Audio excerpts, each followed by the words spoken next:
Welcome to the conversation on News Central TV. I am Rita Omodia. On the conversation, we get to discuss critical issues trending around the African continent. Now, today on the program, we'll begin with the developing story in Chad, where the military government's failure to abide by its promise of handing over power after an agreed initial 18-month period has driven protesters to the streets in the Chadian capital in N'Djamena, resulting in the death of at least 30 people. And in Nigeria, we will also be remembering the events of one of the biggest demonstrations in the country's modern history, the End Sars protests against police brutality, which rocked the country and culminated in the unforgettable Lekki tollgate incident on October 20, 2022. 2 years after, what has changed? Well, do stay with us.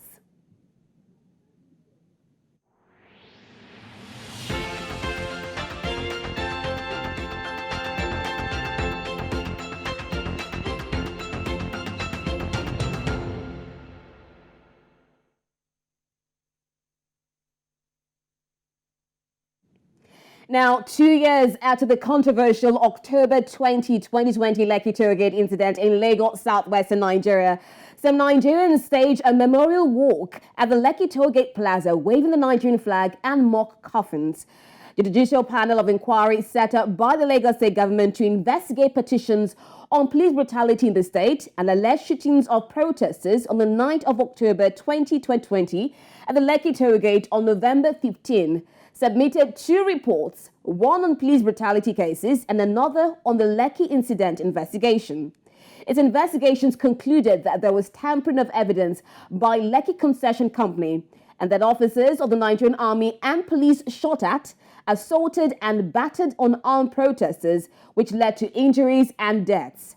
Following the submission of the panel's report, the Lagos State Governor, Babajide Sanwo-Olu, constituted a 4-member committee that came up with a white paper on the recommendations of the panel, which stated that the findings of the panel that 9 people died from gunshots fired by the military were based on assumptions and speculations. Prior to the October 20 incident, Nigeria witnessed several days of protests calling for good governance, an end to police brutality, and the disbandment of the Special Anti-Robbery Squad, a unit created in late 1992 to deal with crimes associated with robbery, kidnapping under the hashtag #EndSARS. And now join us for this conversation, we have Mayowa John Ajibodu, a youth advocate and founder Sean Unemployment, joining us from Canada.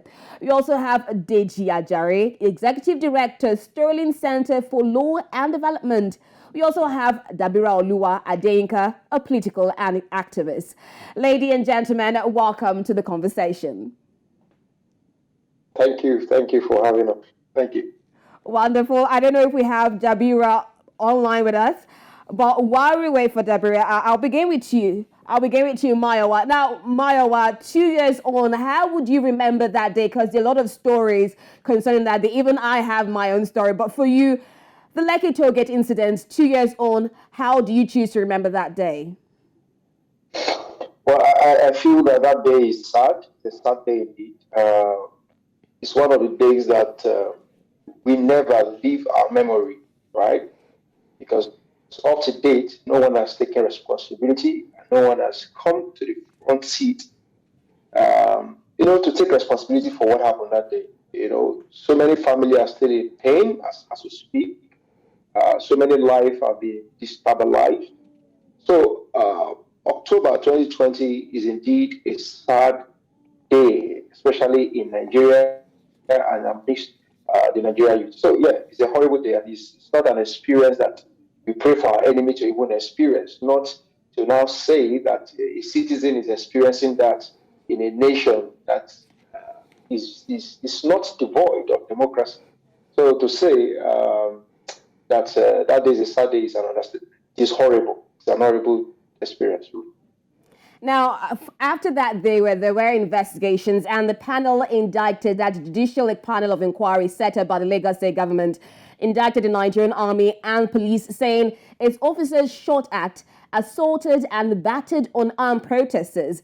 But the Lagos State White Paper contradicted it and said there were discrepancies from the investigations of the panel of inquiry set up again, by the state government. I mean, Deji, what are your thoughts on this?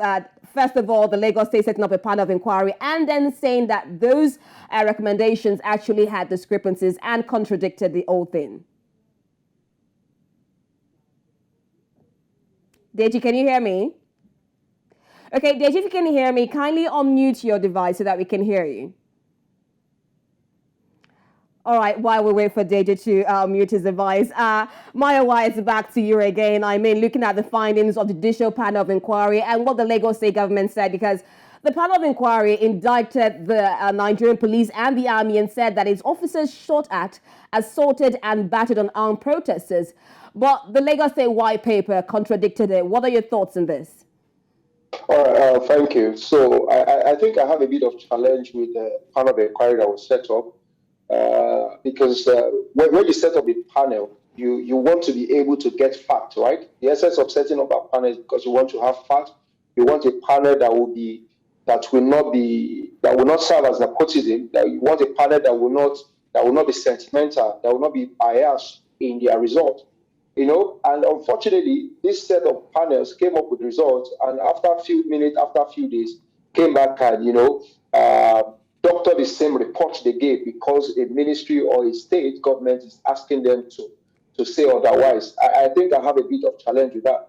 And you see, they set up this panel there thinking that, yes, it's going to be a continuous exercise where we can have panels that can constantly investigate what is happening with the SARS people who are brutalized during the SARS period.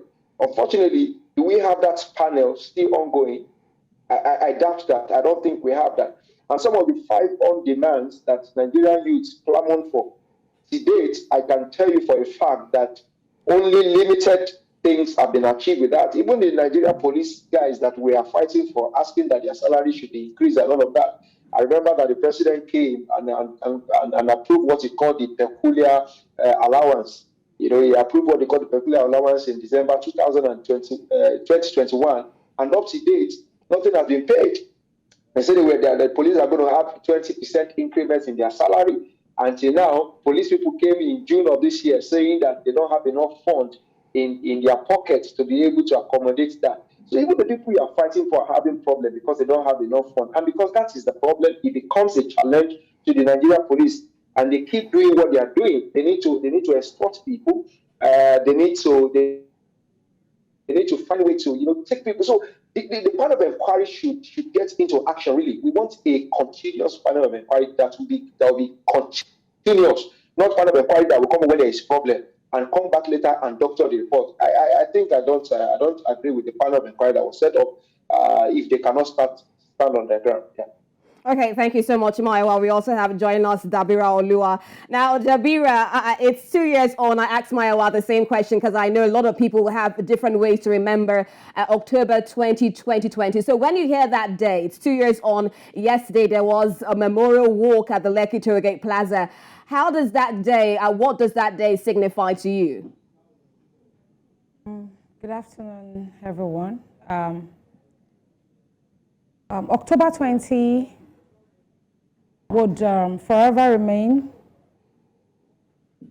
a day that history will never forget in our generation, because I happen to be one of the survivors. I narrowly survived.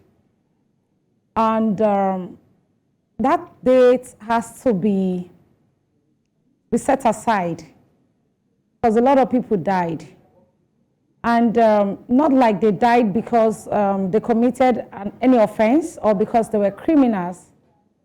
They died because we are agitating for something that the system should have structured in place, which was the, 5-for-5 demand, improve our Nigerian police, increase their, welfare, give them good environment to live with. By so doing, probably they won't melt out their frustration on the innocent citizens that have become victims of, police brutality, Sars and all that. And that was why we just coined it and said SARS, And I don't think it was out of place. In all countries, protest is allowed. That is the only way you can express to, you know, to the ruling class, or let me say to the government. And a lot of people died. I can attest to that. I have proofs. I am a living testimony. Someone took a bullet from me. He defended me by taking my own bullet when the gun was pointed at me, you know, on that spot at Lekki toll gate. And I remember we were told that if we have Nigerian flag, the armies will respect the Nigerian flag. If we just raise it up and then we'll chant the national anthem, we won't be shot at.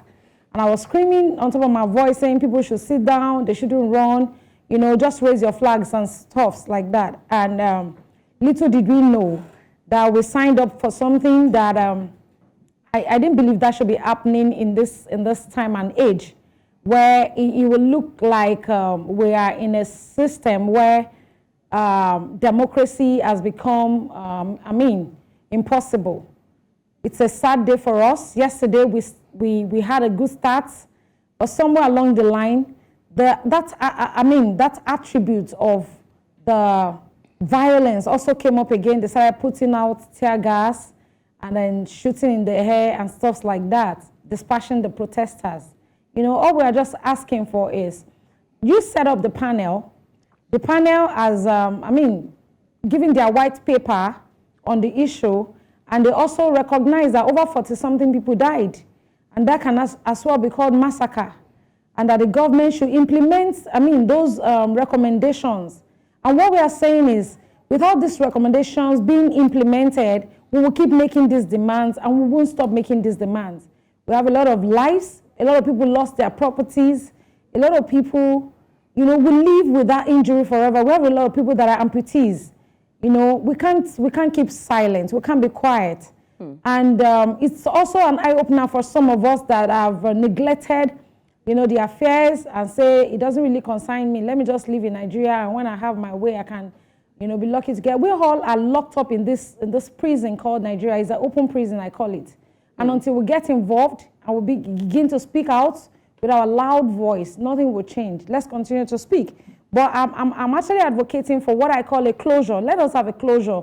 We have a white paper, we have a recommendation. We want the government to step forward, we want the people to step forward and implement this. So that justice can be served and people don't feel marginalized even in their own country as citizens. All right, thank you so much, Dabira. I'll get back to you, but I want to also hear from Deji. Deji is joining us right now. Now, Deji, we had the recommendations from the Judicial Panel of Inquiry set up by the state government, and then we had the white paper from the Lagos state government, which contradicted what the panel said. Would you fault the Judicial Panel of Inquiry, and what powers does the panel have to institute these recommendations? Thank you for having me. First, the panel of inquiry does not have any powers to implement the recommendations. Only the Lagos state government have powers to implement those recommendations in their reports.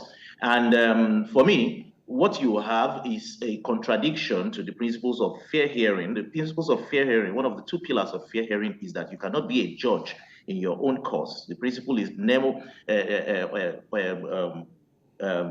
cannot be a judge in your own cause. Now, in effect, Lagos state government was fingered as being behind the orders to attack the protesters at Lekki on that day. Now, whether that is true or not is a totally different thing, but having been fingered in that whole process, it is ordinarily not something that should have been, that panel of inquiry shouldn't have been one that would be set up by Lagos state government, because it is in effect being a judge in its own cause.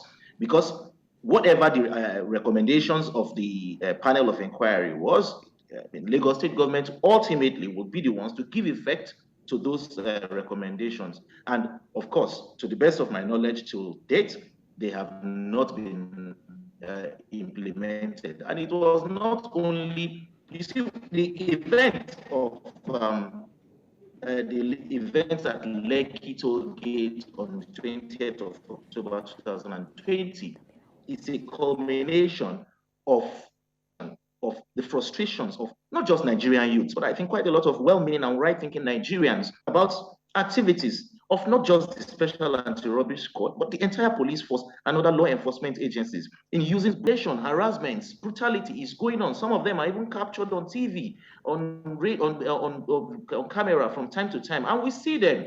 And so, for me, it is a clear indication that when the protesters were being begged to go back home and that they would implement all of their demands, they were going to give effect to all of their demands, and the protesters refused to go. They were recalcitrant. Everybody thought, oh, we were overdoing things. But it is now obvious that it is a result of a lack of confidence in the government that made those protesters refuse to leave until their demands were given effect, because it had become apparent that the government engages in lies all of the time. So all of those things, up until today, the welfare of the members of the police force is still the same. And we're not even just talking about salaries. There's a lot more when we talk about welfare of members of the force.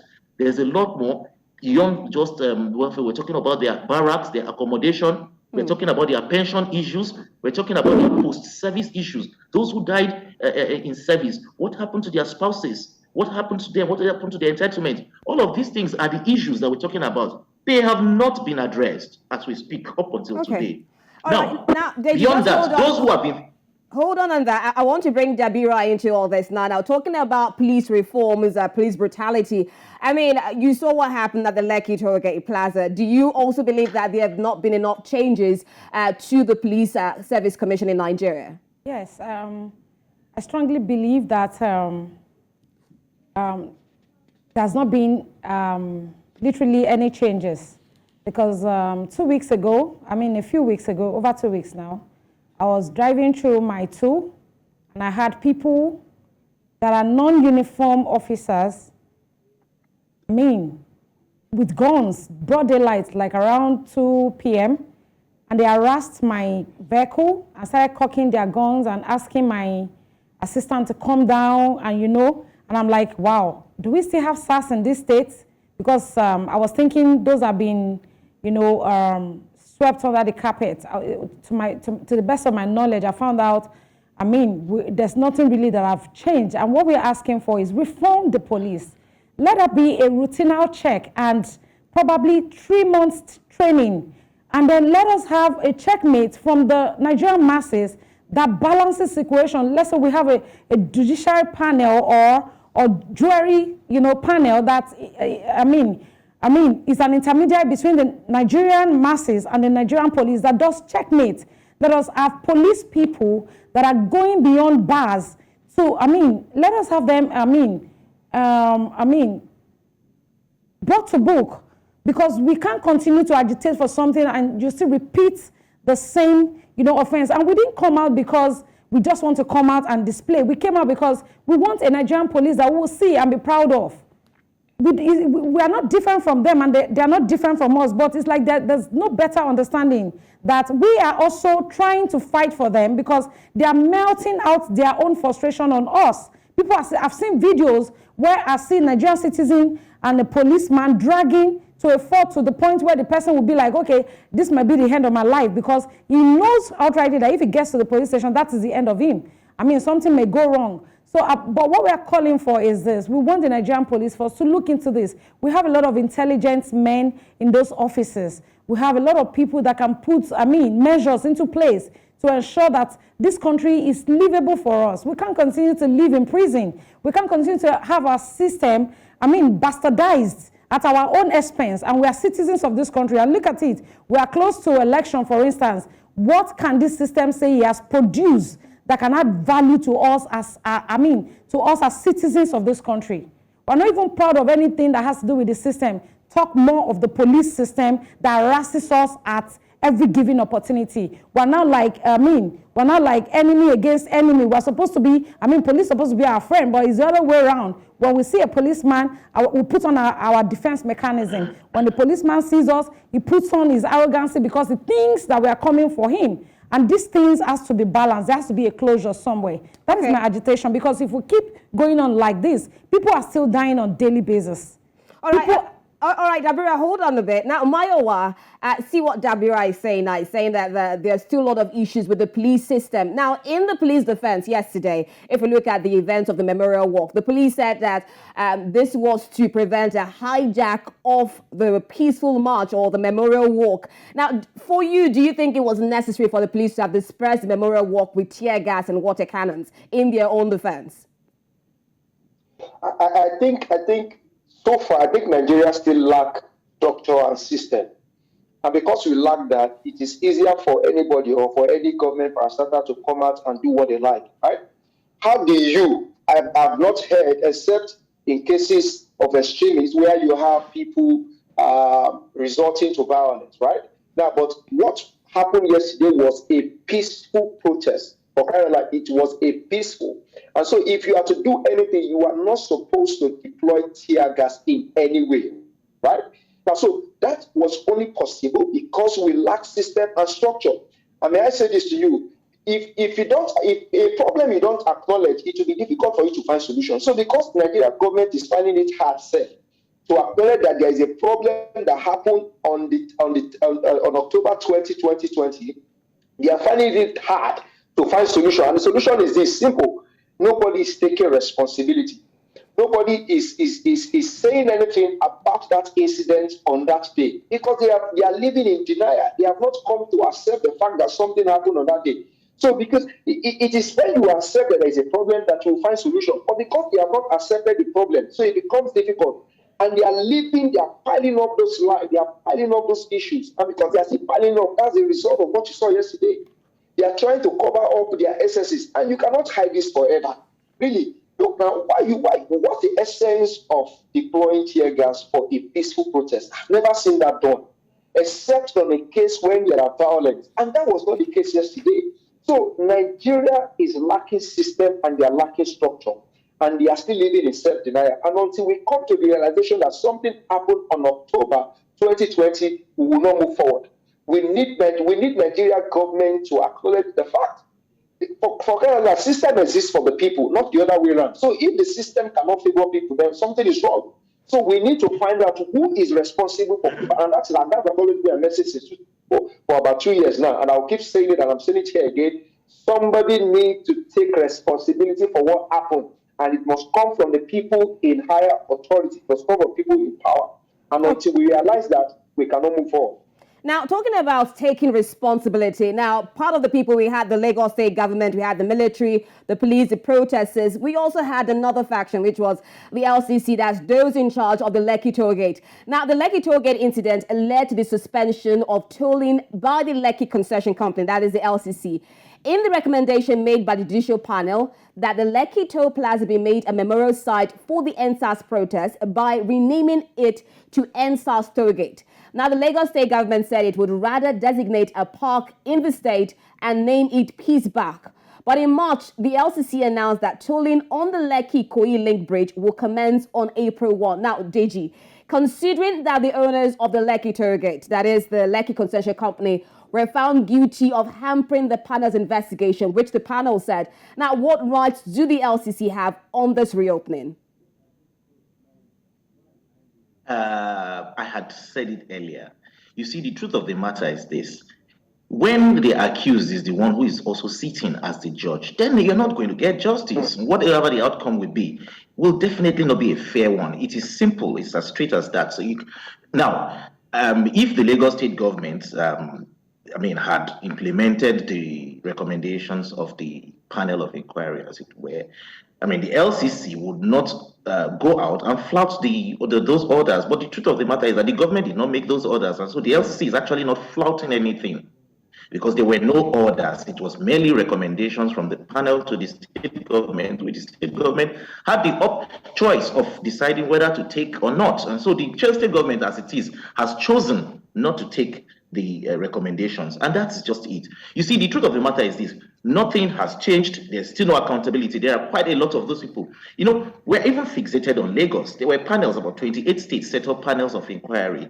Have you heard of one prosecution that came out from any of those reports sent by those 28 panels, the 28 panels in the 28 states? That is, assuming they all submitted reports. Have you heard that one officer was prosecuted.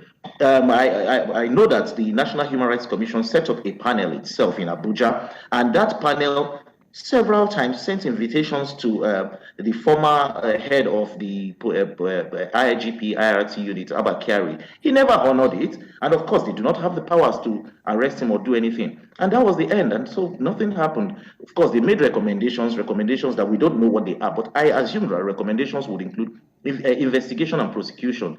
Now, those recommendations were sent to the Attorney General of the Federation. None of these people have been prosecuted. In Anambra State, there was a case of James Nwafo. He was, in fact, allegedly given a free passage out of the country. No accountability. And so because there was no accountability, there's still the existence of impunity. Policemen still go about their duties just the way they have been doing it. They continue to harass people. So yes, the LCCI did not flout any orders of this Lagos State government. The Lagos State government failed to make any orders. It has failed to act on the recommendations of the Judicial Panel of Inquiry. And it is the same thing in all of the other states. So I think we need to actually get to a point where we are going to admit that the government has failed to take lessons away from NSAS. Because yes, what we should actually be considering is this. If we had learned lessons, we would have learned that to prevent in future events like the NSAS protests, and of course the outcome of all of that, the violence that eventually ended it, if we have learned, what the government would be doing is how to implement these recommendations, how to ensure that those who were allegedly involved in brutality, torture, and extrajudicial killings are prosecuted and made to face the law. But we're not doing so. It is clear that the government is not sincere, and we're not going to make headway until that is put in place. Okay, Dabira, over to you. Now, looking at the recommendations of the panel, being objective here, I know that you dealt with some of the victims. You said it yourself, even on this panel right here, that you were there at the Lekki toll gate when this happened. Now, the panel recommended compensation for these victims. Do you know if this has been followed through by the Lagos State government? Okay, thank you very much. I'm very, very sure that the recommendation from the panel has not been implemented. But recently, the Lagos State government reached out to the victims of NSAS. Not the Lagos State government, sorry.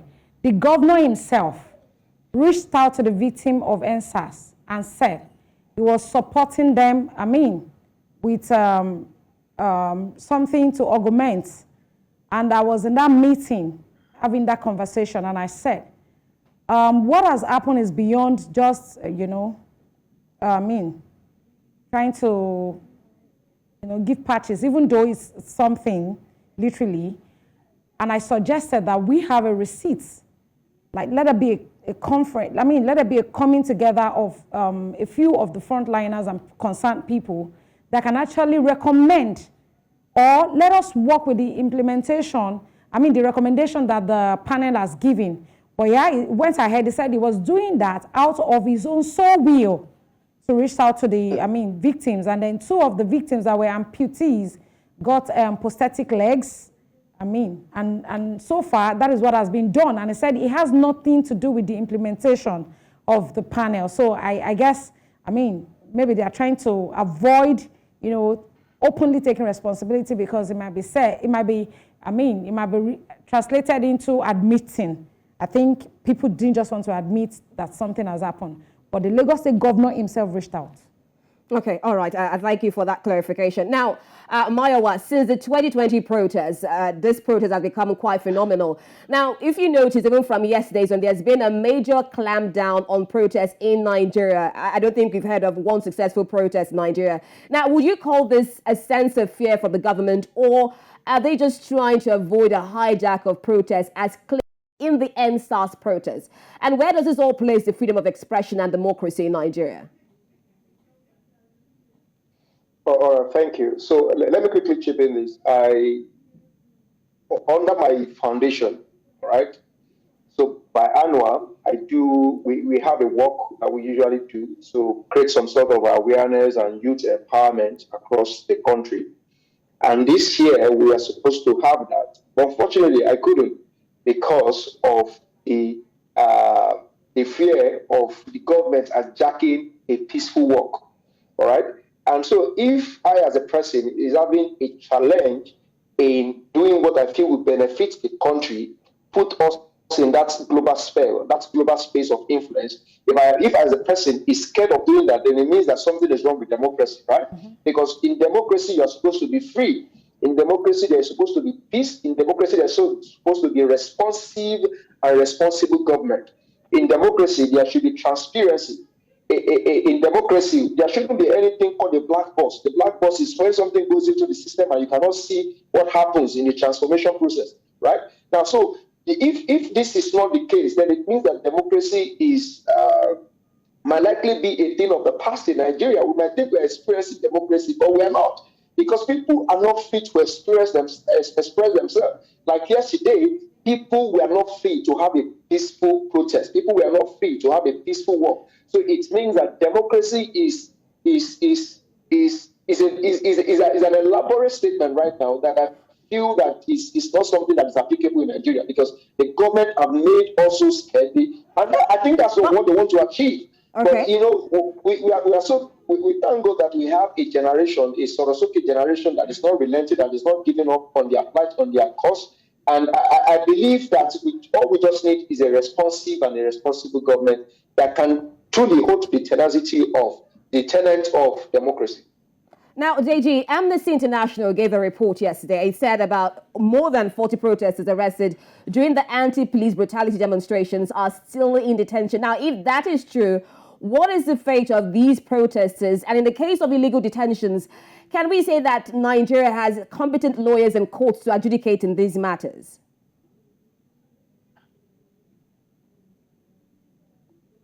Deji, can you hear me? Okay, Deji, can you hear me? Yes, I can hear you loud and clear. Now, you see, the point is this. The whole the efforts that were made by the law enforcement agents during the protest to pick up protesters was nothing more than an attempt to intimidate and scare people, like Mayowa said earlier. Now, yesterday, quite a lot of people who ordinarily would have joined in the protest were scared, were afraid, having, of course, seen the experience from 2010, 2010. Now, they have succeeded in cowing people, in intimidating and harassing people. Quite a lot of the protesters who are still there, a number of them have not even been prosecuted. They are not trying them. And others are currently undergoing trial. Most of them at their cost. Some of them, of course, getting legal support. But a lot of them, their careers, their jobs, their families, their academics have been stalled because of this. Now, what do you really expect that it's deliberate. The DSS, the police, they deliberately went after protesters to intimidate and harass. They are succeeding, and it is agreeable that is not something that we should have in a democracy, like Mayowa said earlier, which I quite agree with. And that is now an indication that our democracy is dangerously ebbing to the edge. And if we as citizens, as responsible citizens, media, activists, academia, and civil society organizations do not speak out and do not protest against this, what will happen eventually is that they will eventually make everybody succumb and fall in line. So it is important that we keep talking about those people who are there, so that they do not eventually succeed in cowing all of us and chasing us out of the streets, away from the opportunity to exercise our rights to freedom of expression and freedom of dissent. Thank you.